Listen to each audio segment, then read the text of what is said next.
Well, hello, boys and girls. Welcome back to Term 3, and welcome back to school. Actually, in fact, we're not even at school, Mr. Baird. Oh, yeah. We're not even at school. In fact, I'm not even at school. I'm now a pastoral care chaplain from home, much like you are a student from home. Well, you know what? I thought that I didn't want to dress up today for work. I didn't want to put my suit on. I didn't want to put my tie on. I probably even should have done my hair. But you know what I am wearing? I'm wearing my hoodie. This is my hoodie. It is like a big, warm, cuddly blanket which has arms and a hood. And I've even got my friend here, a German Shepherd. So I thought I would do today's devotion in my hoodie. I hope that's okay with you. Now, we are back at home, aren't we? You know, we spent a little bit of time at school last term, but now we're back at home. And you know what? I think that's okay for now. But I thought I would share with you today a very special story about a man of God, who faced and dealt with disappointment. You know, I've been a little bit disappointed lately because I can't be back at school. And you know, you might be feeling disappointed that you can't see your friends for a little while. And your teacher. Well, at least your teacher in real person. You'll be seeing them on the screen, much like you're seeing me on the screen. But you know, we all can feel disappointed sometimes. Disappointed that we can't see our friends. Disappointed that we can't play in the playground. Disappointed that we cannot sit at our desk at school. But you know what? We can do all these things at home. We can still learn. We can still hug our mums and our dads and our brothers and our sisters. But I understand that, you know, for some of you, you might be a little bit disappointed, a little bit sad that you're still at home. But you know what? You'll be at school very, very soon. You know, there was a man in the Bible who faced disappointment, and his name was Jonah. Now, I'm wondering, have you ever heard of Jonah? I suspect many of you will. He's the guy in the Bible that got eaten by the big fish. That's right, he didn't die, but he got eaten by a big fish who spat him back out on land just a few days later.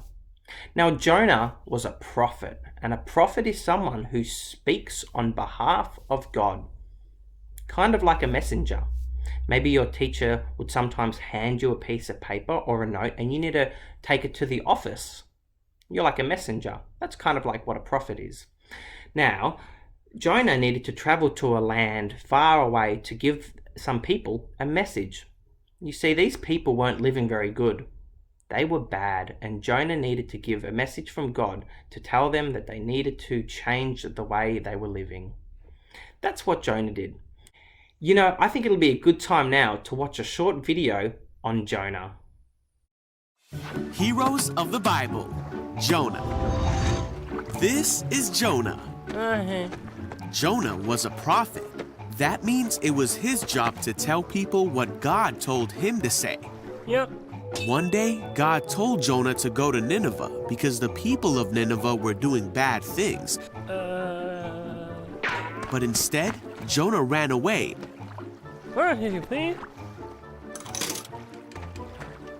And went to the port to board a ship going the other way. He was hoping to get away from God. He sailed for a place called Tarshish. While he was at sea, God sent a great and powerful wind over the sea that caused a storm that seemed like it would break the ship apart. Fearing for their lives, the sailors tried everything they could think of to save the ship. Meanwhile, Jonah was sound asleep. So the captain went down and said, "How can you sleep at a time like this? Get up and pray to your God. Maybe he will help us." Then the crew figured out that Jonah was the reason for the storm. And they asked him, "Who are you? Why is this happening to us?" Jonah told them who he was and that he worshiped the one true God who made the sea. Then he told the sailors to throw him in the sea so the storm would stop. No, why? The sailors still tried to escape the storm, but it was no use. So they asked God for forgiveness and threw Jonah into the sea. The storm stopped at once. The sailors were amazed at God's power and they vowed to serve him. Now God sent a great fish to swallow Jonah. Great. And Jonah was inside the fish for 3 days and nights.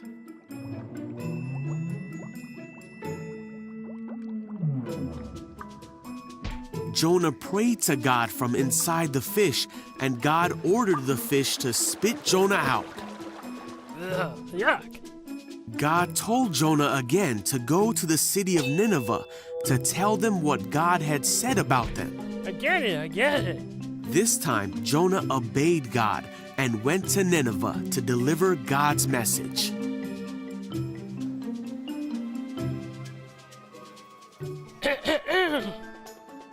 The people of Nineveh stopped doing bad things and turned to God. They were saved because they listened to the message that God had given Jonah.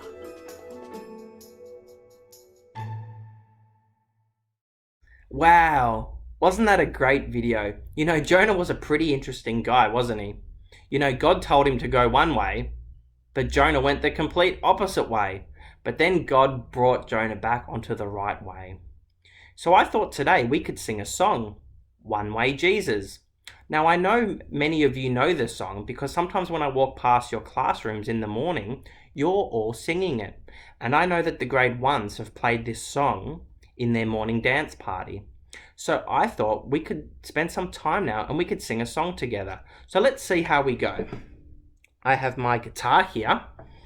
I know many of you at the Werribee campus have seen me playing my guitar before. So let's play and we can all sing along together even though we're at home. I lay my life down at your feet, 'cause you're the only one I need. I turn to you and you're always there. In troubled times it's you I seek. I put you first, that's all I need. I humble all I am, all to you. One way, Jesus, you're the only one that I could live for. One way, Jesus, you're the only one that I could live for. You are always, always there, every how and everywhere. Your grace abounds so deeply within me.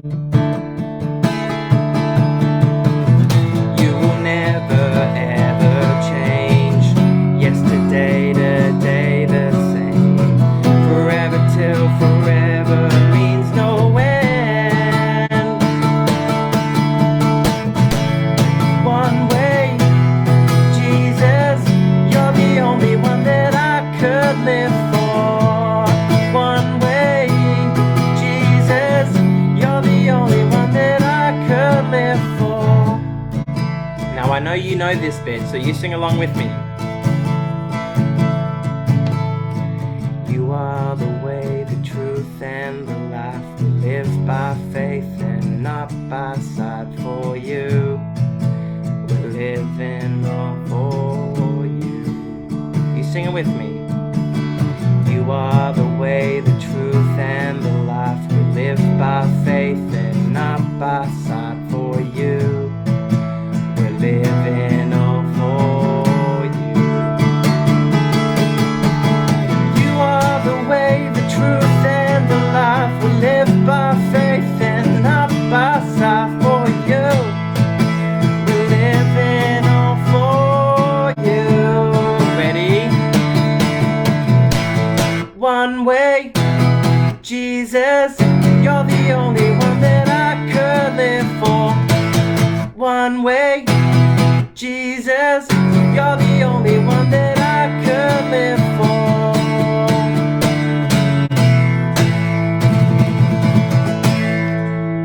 Okie dokie, that was awesome. Well done if you stood up and sung with me. You know what? This year we've been going through the book of Matthew. I'm sure you remember the book of Matthew. And you know what? We're going to keep doing that over the next few weeks. But today I wanted to look at Jonah because he was a man who knew what it was like to be disappointed. And you know what? Maybe you might be disappointed that you're not at school at this stage. But keep at it. We'll be back very, very soon. All the best for now. I'm going to go turn my phone on silent. Bye.